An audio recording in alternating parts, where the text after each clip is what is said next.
Welcome to யாவரும் கேளீர். நான் உங்க பத்ரி பேசுறேன். உலகநாயகன் கமல்ஹாசன், மணிரத்னம் இணைந்து வழங்கக்கூடிய தக் லைஃப் திரைப்படம், அந்த திரைப்படத்துடைய படப்பிடிப்பு நடந்துகிட்டு இருக்கு. இப்ப காஞ்சிபுரத்துல நடந்துகிட்டு இருக்கு. இப்பவும் அந்த படத்துல 3 நாட்கள் இப்போ சண்டை காட்சிகள் விறுவிறுப்பா எடுத்துக்கிட்டு இருக்காங்க. ஸோ இந்த ஷெட்யூல் இந்த மாசத்தோட முடிய போகுது. ஆகஸ்ட் 23 நிர்வாகிகள் கூட்டம் வச்சிருக்காரு. மக்கள் நீதி மைய நிர்வாகிகள் கூட்டம் வச்சுட்டு இந்த மந்த் ஷூட் அவரோட போர்ஷன் முடிஞ்ச உடனே அவர் அமெரிக்கா போறாரு அப்படிங்கிறத நம்ம ஏற்கனவே சொல்லியிருந்தோம். ஸோ அதுதான் அதை கன்ஃபார்ம் பண்ற மாதிரி காஞ்சிபுரத்துல ஷூட்டிங் நடக்குது. கோவான்னு சொன்னாங்க, கோவா இல்ல, காஞ்சிபுரத்துல தான் இப்ப ஷூட்டிங் நடந்துகிட்டு இருக்கு, சென்னை பக்கத்துல தான். ஸோ அதனால நீட்டா இந்த மீட்டிங்கையும் முடிச்சுட்டு ஒட்டுமொத்த படப்பிடிப்பையும் முடிச்சுட்டு அவர் அமெரிக்கா போறதுக்கு கரெக்டா இருக்கும். அவர் ஏஐ கத்துக்கிறதுக்காக 3 மாதங்கள் அமெரிக்கா போறாரு. ஹிந்தி சினிமாவுடைய முதல் சூப்பர் ஸ்டார் அப்படின்னு அழைக்கப்படுபவர் ராஜேஷ் கண்ணா. 1969 71 தொடர்ந்து 15 சூப்பர் ஹிட் படங்களை கொடுத்தவர். கண்டினியூஸ் ஹிட் 69, 70, 71 3 வருடங்கள்ல தொடர்ந்து 15 ஹிட். 6வது நாள் ஆரம்பிச்சு வரிசையா ஹிட் கொடுத்து தள்ளிட்டு இருந்தாரு. அந்த காலகட்டத்தில் தமிழ்நாட்டில் கூட நிறைய பேருக்கு ராஜேஷ்னு பேர் வச்சிருப்பாங்க. அதுக்கு காரணம் ராஜேஷ் கண்ணாவுடைய பாதிப்பு. அவ்வளவு பெரிய சூப்பர் ஸ்டார். அவர் அவருக்கு ஃப்ரெண்ட்ஸ் ரொம்ப கிடையாது, ரொம்ப ரேரு. எல்லாரோடையும் அவ்வளவு ஈஸியா பழக மாட்டாரு, வெளியில அவ்வளவா போக மாட்டாரு. அவர் அவருடைய மறைவின் போது உலகநாயகன் கமலஹாசன் அவரை பத்தி ஒரு பேட்டி கொடுத்திருந்தாரு. ரொம்ப இன்ட்ரெஸ்டிங்கான ஒரு பேட்டி. அதுல என்னன்னா, கமல் சாரும் அவரும் ரொம்ப நெருங்கி பழகியிருக்காங்க. பல மணி நேரம் பேசுவாங்களாம். அதாவது கிட்டத்தட்ட எப்படின்னா, அவரை காக்கான்னு கூப்பிடுவாங்க. ராஜேஷ் கண்ணாவை காக்கான்னா அங்கிள் அப்படிங்கிற அந்த மாதிரி மராத்தியில. பட் இவர் காக்கான்லாம் கூப்பிட மாட்டாரு. ஒன்று பெரியண்ண அப்படிங்கிற இது பண்ணுவார், இல்லைன்னா மிஸ்டர் கண்ணா, மிஸ்டர் ராஜேஷ் கண்ணாங்கிற மாதிரி தான் நான் ஃபீல் பண்ணுவேன். நான் ஒரு ஃப்ரெண்டு மாதிரி தான் அவர்கிட்ட பழகுவேன் அப்படின்னு சொல்றாரு. எதனால இவருக்கு பழக்கம் ஏற்பட்டதுன்னா, அப்ப நிறைய தமிழ் படங்களை ரீமேக் பண்ணாரு ராஜேஷ் கண்ணா. தமிழ் படங்களுடைய ரீமேக், உதாரணத்துக்கு சொல்லணும்னா ரெட் ரோஸ் பண்ணாரு சிகப்பு ரோஜாக்களை. அந்த மாதிரி படங்கள் பண்ணதுனால சென்னைக்கு அடிக்கடி வர்றப்ப அந்த படத்தோட ஹீரோ அவங்களெல்லாம் பழகக்கூடிய ஒரு வாய்ப்பு அவருக்கு கிடைச்சதுனால அவருக்கு கமலை ரொம்ப பிடிச்சி போயிருக்கு. கமலும் அவரும் ரொம்ப க்ளோஸா சினிமாவை பத்தி பல்வேறு விஷயங்களை பல மணி நேரம் பேசுவாங்களாம். ஒரு தடவை கமல் என்ன பண்ணியிருக்காரு, இவரை கூப்பிட்டுட்டு ஒரு பப்ளிக் பிளேஸ் வாங்க போவோன்னு சொல்லி கூப்பிட்டுருக்காரு. அவரும் பொது இடங்களுக்கு போக மாட்டாரு, ரொம்ப ரொம்ப ரேர். அவர் பெரிய ஸ்டார் ஆனதுக்கு அப்புறம் வெளியில எல்லாம் போனதே கிடையாது. இந்த அமிதாப் பச்சன் மாதிரியோ ரஜினிகாந்த் மாதிரியோ இந்த பிஆர் வச்சு ஒரு ஏற்பாடு பண்றது, சிம்பிளிசிட்டின்னு உருட்டுறது, அந்த மாதிரி வேலையெல்லாம் பண்ண மாட்டாரு. ரொம்ப ஸ்ட்ரைட் ஃபார்வர்டான ஆளு. ஸோ இவர் கூட்டு போறாரு. எங்க போறோன்னே அவருக்கு தெரியல. பார்த்தா ஒரு படத்துக்கு கூட்டு போயிட்டாரு. அது ஒரு சுமாரான ஹாலிவுட் படம். ஃபுல் ஹவுஸ் இருக்கு. படம் போட்டதுக்கு அப்புறம் தான் போயிருக்காங்க. அந்த படம் சுமாரான படத்தை அவர் அவ்வளவு என்ஜாய் பண்ணி பயங்கரமா ரசிச்சிருக்காரு. பட் இப்ப என்னன்னா, முக்கியமான கட்டம் இப்பதான் என்னன்னா, படம் முடிய போகுது. படம் முடிய போறப்ப கமல் சாருக்கு பயம். கமல் சார் அப்பதான் வளர்ந்துகிட்டு இருக்கிற ஆளு. பெரிய பெரிய பயங்கர பாப்புலர் கிடையாது, கொஞ்சம் கொஞ்சமா வளர்ந்துகிட்டு இருக்கிற நேரம் அது. இவரே பெரிய சூப்பர் ஸ்டார், தொடர்ந்து 15 ஹிட் கொடுத்தவர். அப்படிப்பட்டவரை பப்ளிக் பார்த்தாங்கன்னா என்ன ஆகும், அவரை பிடிச்சி இது பண்ணிடுவாங்க அப்படின்னு சொல்லிட்டு, என்னடா அது, நம்ம என்ன பண்றது, நமக்கு இவரை எப்படி கூட்டு போறதுன்ட்டு சார் கிளம்பிடுவோம் அப்படின்னு சொல்லியிருக்காரு. இல்ல படம் முடிஞ்சு டைட்டில் போட்டதுக்கு அப்புறம் தான் நான் போவேன், லைட் ஆஃப் பண்ணதுக்கு அப்புறம் போவேங்கிற மாதிரி அவர் அடம் பிடிச்சிருக்காரு.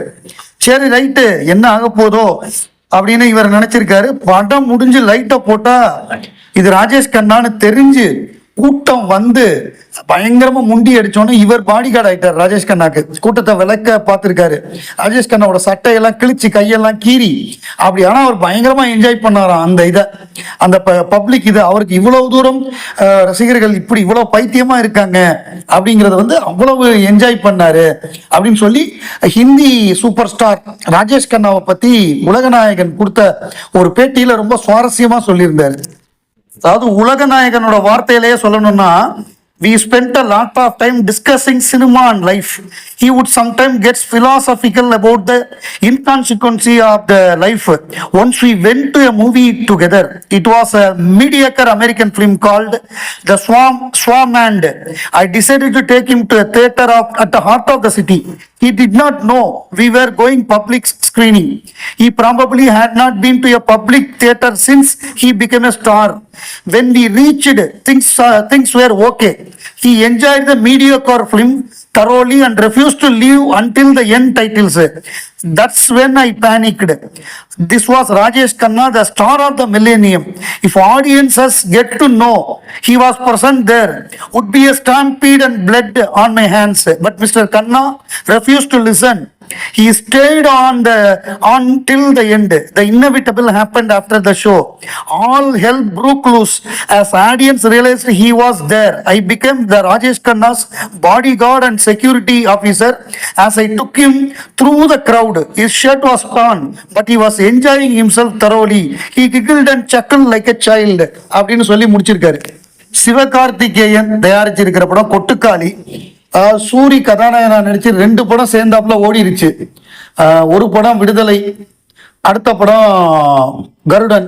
இந்த 2 படம் ஓடினது யார் கண்ணுப்பட்டதோ தெரியல. கொட்டுக்காலின்னு ஒரு படம், அது அவார்டுக்காக எடுக்கப்பட்ட படம் தான், தியேட்டர்ல வசூலுக்காக எடுக்கப்பட்ட படம் கிடையாது. ஆனாலும் பயங்கர மொக்க, உட்காரவே முடியல, சூற மொக்க அப்படிங்கிறாங்க. ஒரு நடந்து போறதே எவ்வளவு நேரம்டா காமிச்சிட்டு இருப்பீங்க, ஒண்ணுமே இல்லை. இதை போய் அவ்வளவு தூரம் மிஷ்கின்லாம் பயங்கரமா பாராட்டினாரு, ஊன்னாரு. இந்த படத்துக்காக நான் வந்து என்ன வேணா பண்ணுவேன், நியூடா டான்ஸ் ஆடுவேன்லாம் சொன்னாரு. இதுக்காடா இவ்வளவு இப்போ இது பண்ணீங்க அப்படின்னு சொல்லி படம் பார்த்த எல்லாருமே ஏதாவது ப்ரீமியர் ஷோ போட்டிருக்காங்க, இது போட்டிருக்காங்க, ப்ரெஸ்ஸுக்கெல்லாம் போட்டிருக்காங்க, பத்திரிகையாளர் காட்சி போட்டிருக்காங்க. அதை பார்த்த ஒருத்தர் கூட நல்லா இருக்குன்னே சொல்லலை. எல்லாருமே பயங்கர போர், 1 மணி நேரம் 40 நிமிஷம் உட்காரவே முடியல, இந்த படத்துக்கு ஏன்டா இவ்வளவு ஆர்ப்பாட்டம் பண்ணீங்க அப்படின்னு சொல்லி எல்லாருமே சொல்றாங்க. ஸோ இது மிகப்பெரிய ஒரு என்ன சொல்றது, மரண அடியா தான் இருக்கும். இந்த படம் ரிலீஸ் ஆனா கம்மியான ஸ்கிரீன் தான் கிடைக்கும். அப்படி கிடைச்ச ஸ்கிரீன்லயுமே பெரிய அளவு ரசிகர்கள், இது சாதாரண ரசிகர்களுக்கான படம் கிடையாது. நடிகர் சிங்கமுத்து வடிவேலோடலாம் காமெடி பண்ணியிருப்பாரு, காமெடி எல்லாம் எழுதியிருப்பாரு. அவர் வந்து யூடியூப் சேனல்கள்ல வந்து வடிவேலை பத்தி தாறுமாறா பல பேட்டிகள் கொடுத்துருக்காரு. ஸோ அந்த பேட்டி கொடுத்ததுனால வடிவேலு வந்து ஒரு மேல ஒரு மான நஷ்ட வழக்கு போட்டிருக்காரு. அதாவது யூடியூப் சேனல்களில் அவதூறாக பேசியதற்காக ரூபாய் 5 கோடி மான நஷ்ட ஈடு கேட்டு நடிகர் வடிவேலு தாக்கல் செய்த வழக்கில் நடிகர் சிங்கமுத்து பதிலளிக்க சென்னை உயர்நீதிமன்றம் உத்தரவு. பல்வேறு யூடியூப் சேனல்களுக்கு நடிகர் சிங்கமுத்து அளித்த பேட்டியில் துளி கூட உண்மை இல்லாத பல பொய்களை கூறி தரக்குறைவாக பேசியுள்ளதாக குற்றம் சாட்டி சென்னை உயர்நீதிமன்றத்தில் மனு தாக்கல் செய்துள்ளார் வடிவேலு. இந்த மாதிரி கண்ணா புண்ணான்னு பேசுறாங்கல்ல உலகநாயகனை பத்தி, அதுக்கு அவர் ஏதாவது ஒரு 2 பேர் மேல கேஸ் போட்டாதான் சரியா வரும். அப்பதான் கம்முன்னு இருப்பாங்க, இல்லைன்னா வாய்க்கு வந்ததை பேசிக்கிட்டு இருப்பாங்கன்னு தான் தோணுது. ஆங்கிரி யங் மேன் அப்படின்னு ஒரு சீரீஸ் வந்து அமேசான் பிரைம்ல ரிலீஸ் ஆயிருக்கு. அதாவது சலீம் ஜாவித் அக்தர், சலீம் கான் இவங்களோட இவரோட அப்பா சல்மான் கானோட அப்பா சலீம் கான், ஜாவித் அக்தர் பெரிய poet, screenplay writer, story screenplay writer. இவங்க 2 பேரும் தொடர்ந்து ஏராளமான வெற்றி படங்களை கொடுத்துருக்காங்க. ஷோலேல ஆரம்பிச்சு எவ்வளவு வெற்றி படங்கள், அமிதாப் பச்சனுடைய பெருவாரியான வெற்றி படங்கள். அந்த ஆங்கிரி யங் மேன் இமேஜ் அது வந்து அமிதாப் பச்சனுக்கு அதனாலதான் வந்தது, அந்த நேம்லயே இது பண்ணியிருக்காங்க. இது ரொம்ப நல்லா இருக்கு அப்படின்னு சொல்றாங்க. நான் இன்னும் பார்க்கல, இந்த சீரீஸை அவசியம் பார்க்க வேண்டிய ஒரு சீரீஸ் அப்படின்னு ரெக்கமெண்ட் பண்றாங்க, பார்த்துருவோம்.